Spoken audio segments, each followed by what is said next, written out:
Hello, my name is Dirk Mandel, and today is Spirituality Talk. Well, technically it's not. Usually it's on Thursdays, and today's Wednesday. I decided to do a video for Spirituality Talk today, in case I won't have time for it tomorrow. Yeah, it's evening right now. And the topic I wanted to talk to you guys about, and it's been brought up before, and I just haven't gotten around to discussing this topic, and it's a topic about psychic vampires. So I'm going to read to you this article I found from this blog by, it's called White Dragon, and it's from the UK. So I'll leave the link in the description below.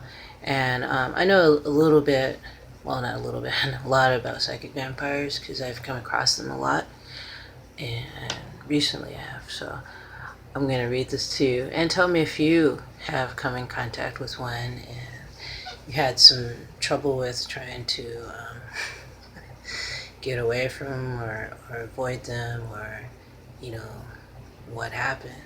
I feel like I want to put a hat on right now because my hair is like just right in my face. I'll be right back.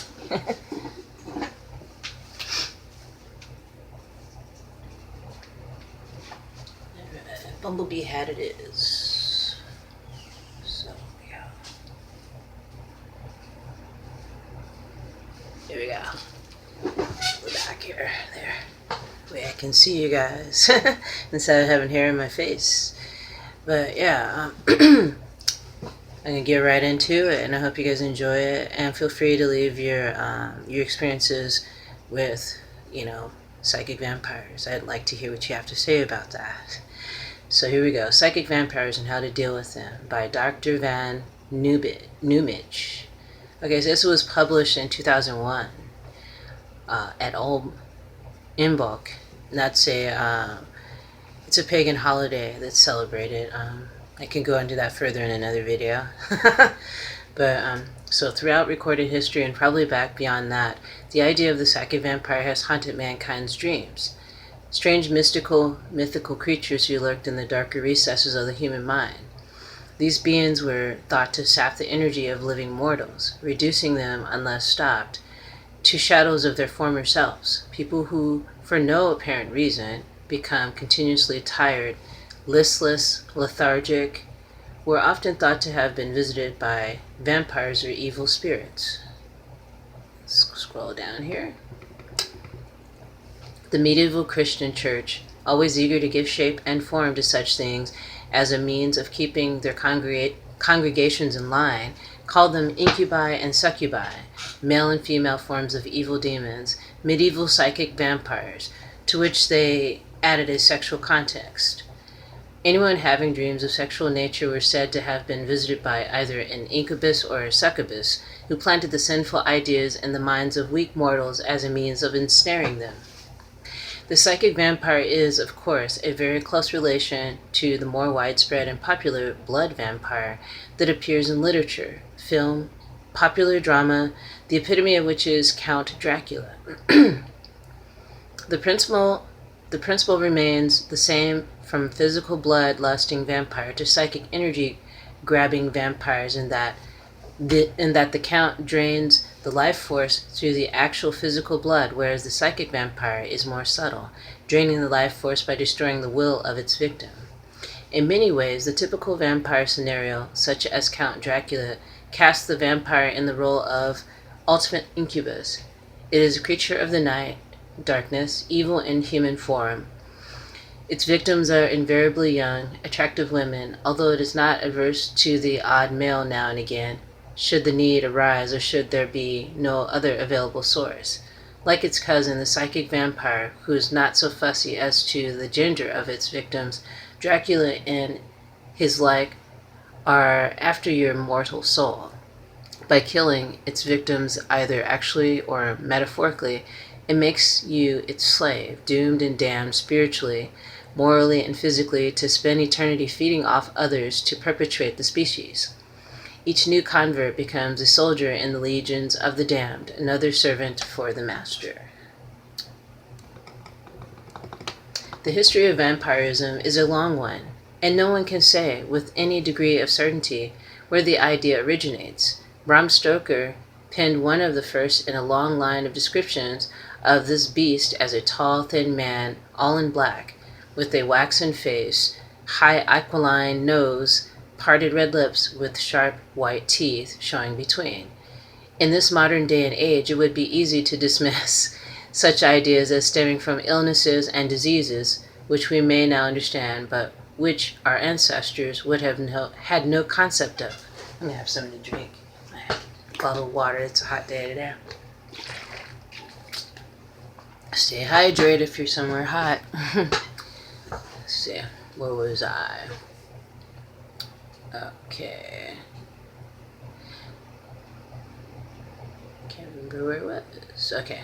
The person who today is always tired and lethargic, lacking in energy and enthusiasm, is likely to be diagnosed as suffering from ME, yuppie flu, iron deficiency, or leukemia, and treated for such. But to our ancestors, these illnesses, which have no outward physical symptoms, no rashes, boils, and pustules, and which seems to suddenly strike their victims out of nowhere, but could not be treated through normal medical methods, would be attributed to another source, the devil, evil spirits, the evil eye, or a witch's curse.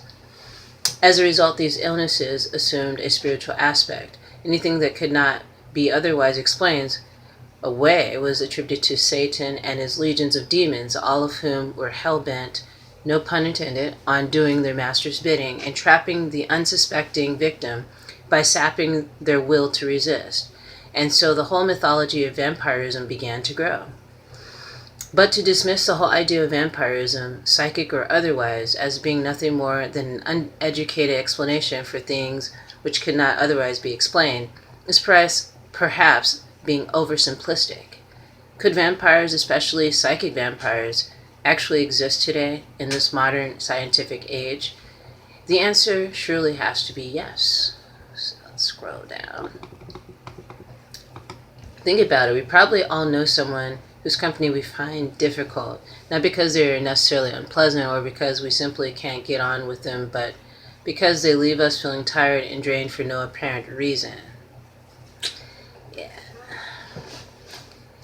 Often you may really like this person and are unable to understand why he or she leaves you feeling so tired and out of sorts. They sap your energy, asking continual questions, seeking opinions, and ideas from others which they soak up, rearrange, and present as their own while they never really contributed to anything. Yeah. How about that? Okay, where were we? Okay, never really contributing anything new, different, or original to whatever they are involved in. Then, once they have assimilated all the information they can leech, they move on. Yeah, I've met many psychic vampires. They really like empaths and people that are very sensitive. So, if you are, then beware. So, invariably, this sort of vampire is unaware of the effect they have on others. They are unconscious vampires, and as such, they are basically harmless, while they may be extremely draining while they are around. Once they move on or even leave the room, their target or mark will gradually begin to get their strength back. Yep, I need to put some lip balm on. My lips are dry, sorry. Some more moisture, because it's a dry day here in California. Oh, I'm running on my teeth. Alright, ready to go. Back in the trenches. Alright, where was I? Dealing with this sort of vampire is fairly easy once you've realized what they are, because all you have to do is simply refuse to deal with them. You can avoid them, or if cornered, you can avoid their questions. This tactic will see them off fairly rapidly, as they are invariably only interested in you as a source of energy, knowledge, or experience. If they don't or can't get it from you, they will quickly move on to someone else. The danger from this sort of vampire arises when it gathers enough information together to enable it to present itself as some sort of leader, figurehead, or expert. Then they will begin to feed off those who ostensibly know less than them, including newcomers to the group, and those who, in the normal course of events, tend to look to others to make decisions. If the vampire manages to establish itself in any sort of position of authority, power, or control, it can be very difficult to dislodge, and it is only if it gives itself away or comes up against someone who recognizes it for what it is and confronts it, that it can be got rid of, although the damage it can do in the meantime can be considerable. Yep.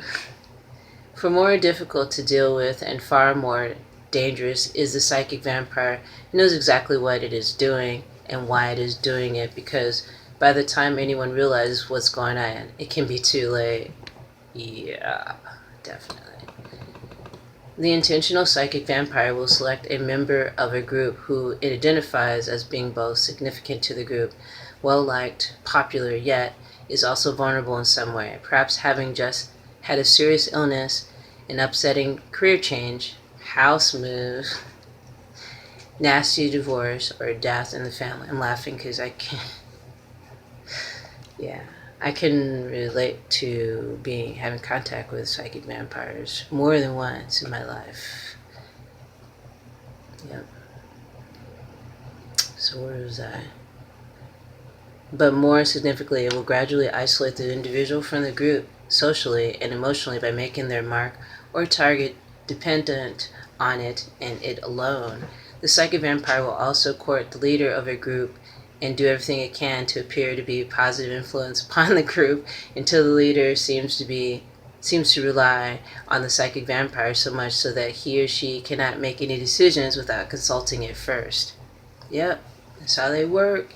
Tricky little bastards. At the same time, it will carefully create the impression that it is powerful in some way. Within the context of an occult or pagan group, it may well promote itself as being some sort of expert in an obscure aspect of the main interests of the group and or individual it is targeting, thereby appearing to make itself of value to the group. But it will also maintain an aura of mystery about itself and its ideas and opinions, never giving too much away about itself. In this way, it will gradually and carefully establish itself as an authority within the group, taking the knowledge that it gains from the group and using it for its own ends, which are almost always to extend its field of influence and list of contacts that can then be used to increase its influence even further. The intentional psychic vampire can be a hopeless name dropper. Often the psychic vampire in an occult group hints and alludes to its seemingly unending magical powers or psychic talents, but rarely gives any concrete evidence of these psychic abilities or manifestations of the magical feats. I'm just smiling and laughing because I can totally relate to what they're saying. That I've met people like this and they've been around me, and they really leave me sapped, exhausted, and just depleted of energy completely. Like I don't want to do anything. Yeah. The really clever vampire will seldom try for all-out power within a group. They will establish themselves as the main authority figure, whilst at the same time giving the impression that they are not actually in charge. In fact, they will often defer to the nominal leader of the group, but only on unimportant issues such as when and where meetings are to be held and who will bring the wine. All other decisions affecting the actual running and working of the group will be offered up for discussion in a manner that effectively leaves the real control firmly in their own hands. Yep. Working it to their own benefit always. Alright, what was I? The really clever vampire will seldom try for all-out power within a group. They will establish themselves as the main authority. Okay, I read that already. Okay. And woe betide anyone who shows signs of rebellion or resistance. Immediately the vampire detects any sort of resistance to what it is doing, it becomes angry to an extent that is hard for them to hide or keep under control. Yep. It will also become violently angry if you surprise the psychic vampire with a piece of information that it didn't reckon on. There is nothing it hates more than being left in the dark on important issues. It may well start voicing doubts and concerns as to the ability or knowledge of the individual concerned, and will probably start spreading rumors intended to cast doubt in the minds of others as to the integrity or even the sanity of the rebel. In quotation marks. Yep. Creating stories, fabricating, spreading lies. It will also increase the isolation of its chosen mark or target by telling them that their friends are not to be trusted. Having carefully created the idea that it is magically powerful, it will drop comments into conversations to the effect that anyone who opposes it will be dealt with magically. It may well leave things lying around which will add to the idea that magical revenge will or is being taken, such as locks of hair, bits of paper with odd sigils on it, or even photographs of itself, or those who are the victims of their control or anger. I haven't had that go on, not to that extent. I feel like I'm protected, but I have been around a lot of psychic vampires. They just come towards me because I'm a kind and respectful person, but then when you cross that line, then I speak up for myself and I don't take any bullshit. But a lot of times I come off on the surface as being a really kind and mellow person, which is what I am. But if you disrespect me and you come off as being not legit, then yeah, I'm not having that. I'm trying to stay away from that, you know what I mean? It's a toxic energy is what it is to me. So, clever or not, the intentional psychic vampire is usually arrogant, extremely arrogant. It regards itself as being outside the constraints of normal society and sees nothing wrong in using others to achieve its goals because all that matters is its goals and the furtherance of itself and its sphere of influence. And it is usually this high level of arrogance that can bring about the downfall of the less clever psychic vampire. Yep. As is the case in many magical situations, the psychic vampire operates on the basis that their targets will believe that it is capable of exacting revenge, and assuming that it has managed to create this impression, it relies on the imagination of its targets to do the rest. Whether or not it is actually capable of exacting magical revenge for what it perceives as a slight or an attack is neither here nor there. Often the psychic vampire has little or no real magical ability, but is a clever psychologist and knows that human nature is such that if the target believes in something, then it can happen as far as the target is concerned. Yep, for real. So how to recognize psychic vampires? Psychic vampires will probably exhibit several of the following characteristics. The more of these behaviors, opinions, obsessions, or characteristics they display, the more likely it is that they are psychic vampires. If any of these traits feel uncomfortably close to home, you may yourself be a psychic vampire without realizing it. Have one or two of the traits that you do recognize does not make you a psychic vampire per se, but may indicate that you should look carefully at changing this particular unconscious behavior if it is afflicted upon or affects another human being. Unfortunately, psychic vampires generally do not or are not able to recognize or realize these traits within themselves. Remember, the psychic vampire does not have to have any occult connection whatsoever. It could be a person you meet in your mundane life, but as the article is specifically geared towards a pagan audience, the traits are given from an occult perspective. These main traits are, here we go. Number 1, an uncontrollable urge to dominate nature. It may speak boastfully about controlling the weather or that it has powerful elemental spirits under its control. Number 2, a self-righteous compulsion to help others, offering healing and advice to the point that their victim will become hooked on consultations or sessions.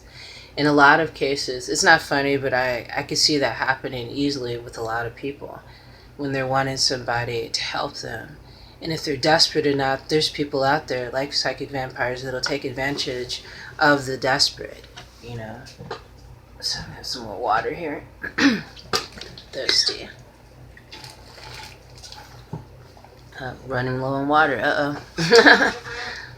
So, where was I?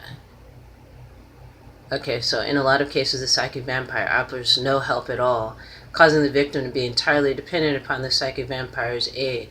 If the victim decides to seek help elsewhere, the psychic vampire will be quick to point it out. This is what the psychic vampire would say: all they have done for the victim in the past make you feel guilty. So number 3, creating, living, and working environments that are fast-paced, somewhat secretive and chaotic in an attempt to throw other people off guard. Their lack of true communication allows the psychic vampire to manipulate all situations so that others are overtly overwhelmed and anxious when they're trying to live or work in these environments, whilst the psychic vampire will appear to be particularly well organized and calm externally. An obsession to achieve all of their personal desires, gain of money, powerful careers or social lives, sexual fulfillment, etc., without considering the cost to anyone else. And in this, oftentimes creates its own self-undoing. Often the psychic vampire forgets to consider all consequences of its actions, even on its own life, focusing only upon the quenching of its all-consuming desires. This inability to consider the consequences of his actions often lands the psychic vampire in places and situations that he had no idea would occur. And when this happens, watch out, for its anger can be violent when finding itself in negative situations of their own making, because it will take no responsibility for its actions and blame all responsibility on others. Often psychic vampires will take out their own misery, responsibility, and blame on the weak, ill, or someone much younger, like children or young adults. Watch out. Unable to transfer these feelings of inadequacy onto anyone it deems to be as experienced or powerful as itself in any way. Yeah. So number 5, an innate desire to control its personal and intimate relationships down to the last detail. There can be sexual dynamics in all its relationships, even relationships that are not sexual ones, that border on sadomasochistic. S&M provides sexual pleasure to dominate the partner completely, to play with him or her like a cat with a mouse. Adolf Guggenbull Craig, I guess that's quoted by a writer who wrote about this. This is not to say that people that enjoy sexual play like S&M are psychic vampires, but this trait may be apparent in a psychic vampire if it is found in combination with several of the other traits. So number 6. Severe outbursts of anger or rage or violence in the face of insignificant or mundane annoyances. When the psychic vampire needs to feed, it will explode all smaller petty problems into traumas of major proportion. This instantly transforms the psychic vampire from the nice, serene person you thought you knew into an angry, venomous volcano that you've never met before. I'm sighing because I know all about this. I've experienced psychic vampires. So number 7, a fear of change, death, or rather an undeniably overwhelming fear of being unable to manipulate and control all the details of any change in their lives, either major or mundane, because the actual fear is the inability to control the deaths in itself, in its life. They may embrace a romantic preoccupation with art, literature, popular entertainment that involve death as the major theme, and may even dress or costume itself in this romantically dark style, sometimes termed as gothic. This is not to say that all psychic vampires dress as goths, or that all goths are psychic vampires and should not be taken as such. Yeah, not all people that dress in black or goth are psychic vampires. I hung out with a lot of goth teens when I was a teen, but they hardly were ever in school. They're usually cut in school, but they were cool to hang out with, and not one of them made me feel like a psychic vampire makes me feel. Like they're feeding on my energy. So, many psychic vampires may even occasionally subtly allude to failed suicide attempts or close brushes with death. The preoccupation with death can be what has led it to a resistance to life. Life is a dynamic, pulsating force. It is energy and consciousness manifested in many ways, and there is no evil as such unless there is a resistance to life. The resistance is a manifestation of what is called evil. Quoted by John C. Pierakos. I've never heard of John C. Pierakos. Maybe you guys have. So number 8, a lack of sense of humor or the inability to tell jokes. The psychic vampire may be able to make jokes at others' expense, but either not acknowledge a joke at itself or will become quite angry if one is made of it. Yeah. Number 9, projecting his feelings of being bad, ashamed, or even actually evil upon another person or group of individuals. They may appear to be perfect or meticulous in their actions, manners, and physical appearance, and above reproach in all of their activities whilst subconsciously suspecting that they have an evil nature. This causes the psychic vampire to project its fear-driven subconscious wrath onto another.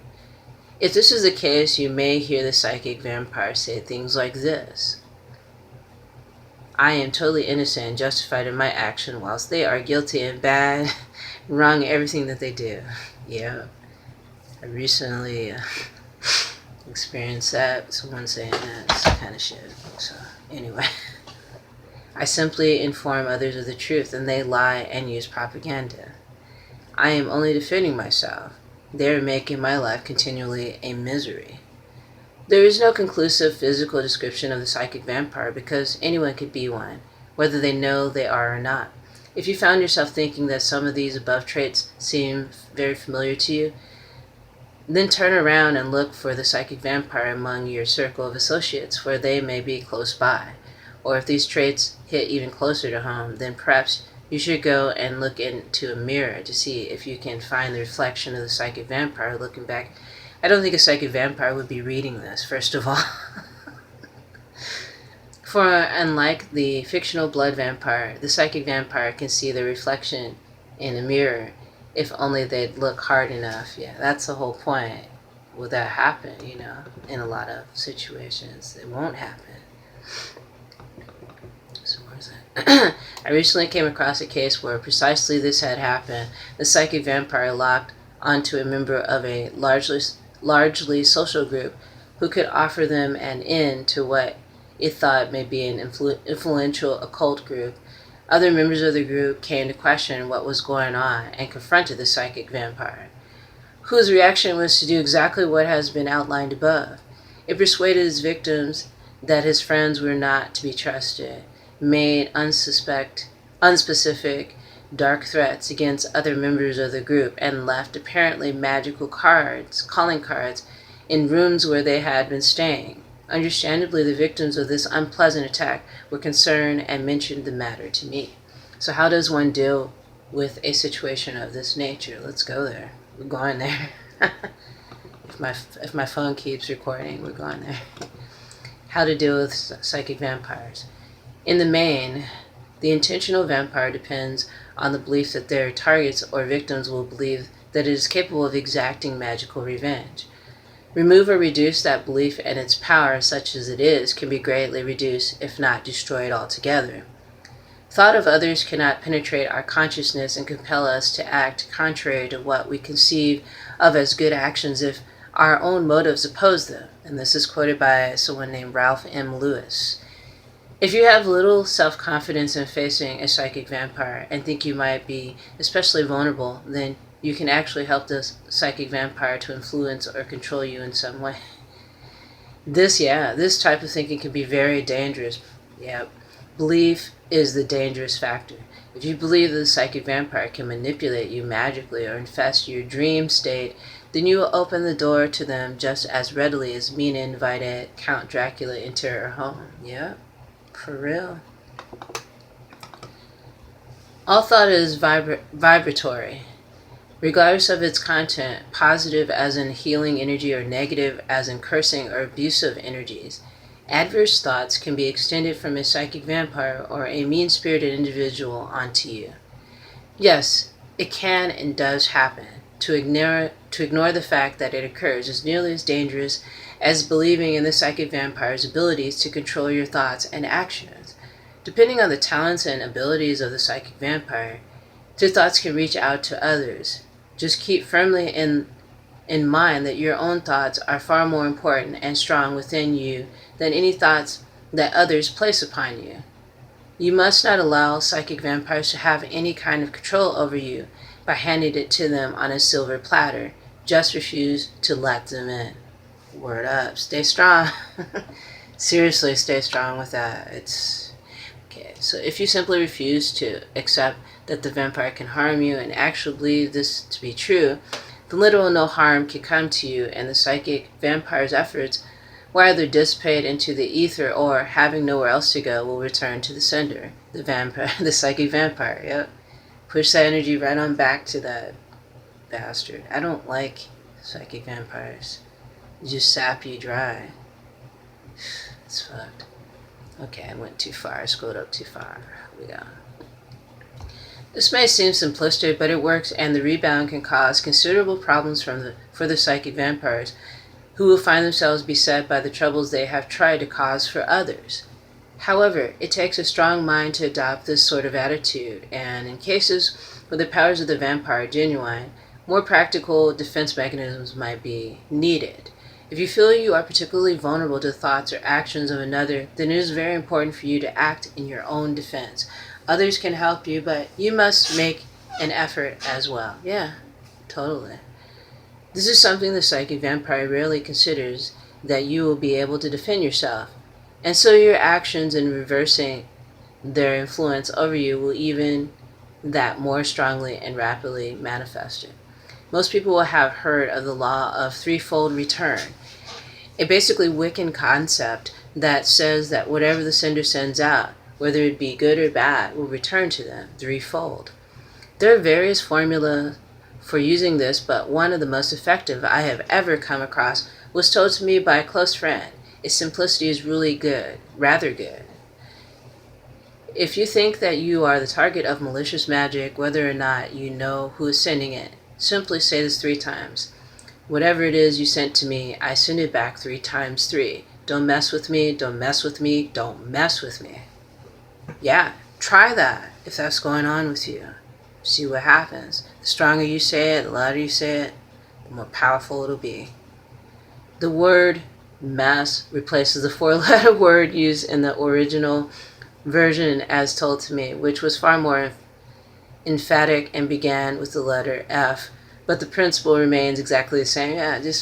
Say don't fuck with me. Get that message across, because sometimes, you have a friendly face and people just walk all over you and absorb your essence and leave you depleted. Don't have that, man. Don't have that. Don't be easygoing about it. Really, it does not help. Definitely does not help. So it helps considerably if the person reciting the spell has worked himself or herself up to feel angry about what is being done to them before reciting it. If, at the same time as the spell is recited, the user holds a mirror up in front of them with the mirror side facing away from them, it can aid the success of the action, but this is not essential.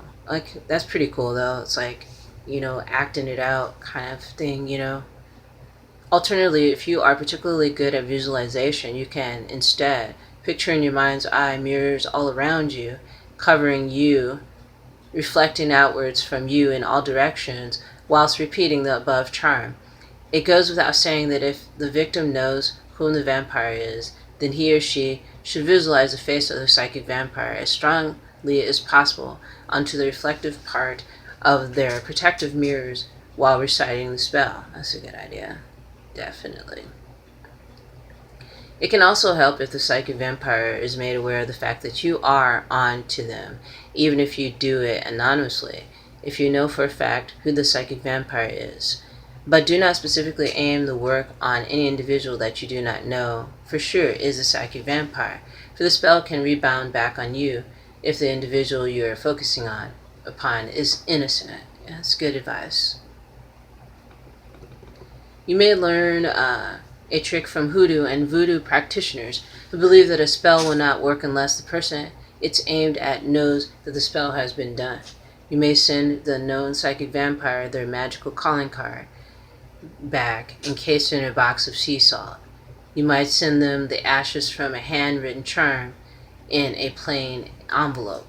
Possibly in a more humorous vein, you could send something directly related to blood vampires, such as a crucifix, a clove of garlic, or a wooden stake. The stereotypical popular culture defensive weapons of the vampire hunter. It's symbolic, of course, but the effect can be worthwhile.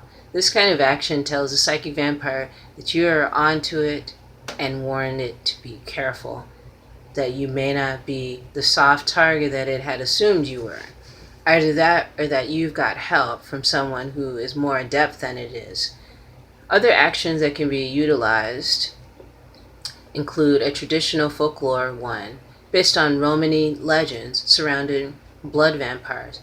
There were two things that vampires could not do. The area in which a vampire could operate was limited by two factors. It was unable to cross running water, and it had to be back in its grave by cock crow, quoted by Dennis Wheatley. So these are probably quotes quoted from certain books from these authors here. This could indicate that using running water for creating a spell against the influence of the psychic vampire may include a magical shower, standing bath whilst reciting an appropriate charm.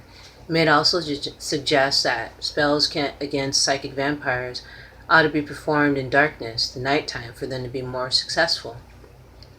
The Romani people believed that if you spread poppy seeds from the coffin of the vampire to the gates of the village, you'd avoid being a victim of the vampire that night. You might do this today by scattering poppy seeds from its front door to your front door. It was thought then that because vampires were known to be so fastidious and obsessively control-seeking, that the vampire would be impelled to pick up every single poppy seed, thus keeping the vampire so busy all night that it would be unable to bother the community that night. Wow.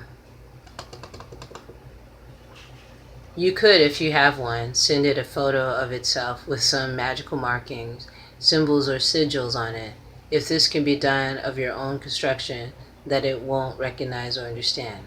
Then so much the better, but because it will worry about what the symbols mean, and this will distract its attention away from you.